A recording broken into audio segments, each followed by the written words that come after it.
Hello mga ka-chisflix! Mainit-init pa na issue ang pag-uusapan natin ngayon. Jelly O, nagpunta na sa NBI para humingi ng tulong sa pagdakip sa ex-fiancé niya na si Jam Ignacio. Matatandaang nitong mga nakaraang araw na viral at trending ang nangyari sa magkasintahan matapos pagbuhatan ng kamay ni Jam si Jelly. Nagtamo si Jelly ng mga malulubhang sugat na nagdulot sa muntikan na pagpangit nito.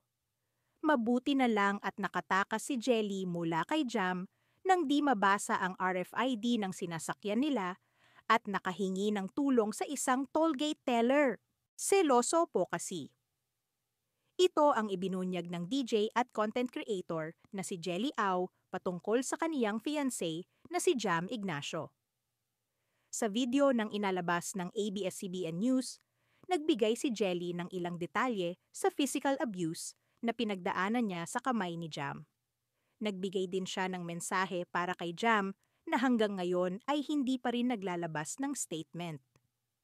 Ang message ko lang po sa kanya, madali magpatawad, pero yung ginawa niya sa akin, hindi ko makakalimutan. Iba yung trauma eh. Lagi ko naalala yung ginawa niya sa akin. Ang gusto ko lang, Jam, harapin mo yung ginawa mo sa akin.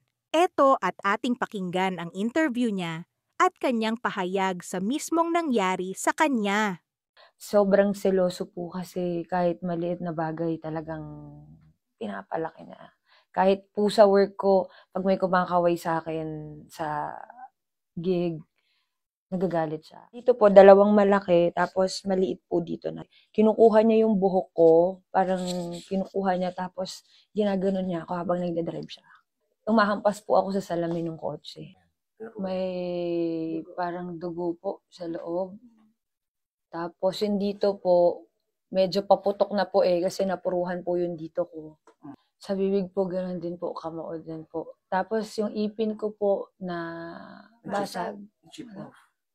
Ganun kalakas po yung Opo, kaya eto po, nakatahi na po.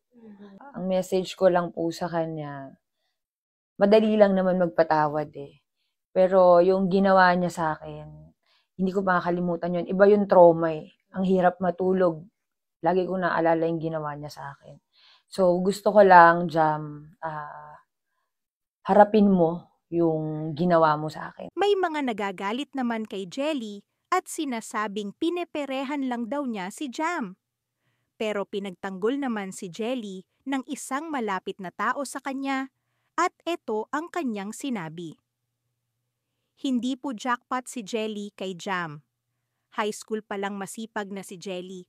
Magaling sumayaw kaya naging honeybee sa singing bee ng ABS-CBN nung time ni Cesar Montano. Alam ko po dahil parang anak ko na itong batang ito. Sobrang bait sa magulang. Halos wala nang pahinga sa pagtratrabaho. Eldest po sa siblings, namatay ang papa niya. Siya na bumuhay sa pamilya niya. Nakalungkot na kapwa natin babae bubugbugin ng future husband, na sana ay wag na matuloy. Magising ka na sa nangyari, baka sa sunod ay mas malala pa dyan ang gawin sa iyo. Anak, pinost ko ito kasi kung ano-ano nababasa ko na akala yata big fish itong taong ito. Bahay po niya yan, sasakyan niya. Mga negosyo na siya ang nagpundar. Mukhang di pa matatapos ang issue ng love story ni Jam at Jelly. Atin pang abangan ang mga susunod na chismis. Subscribe para sa mga susunod na ulat at chismis.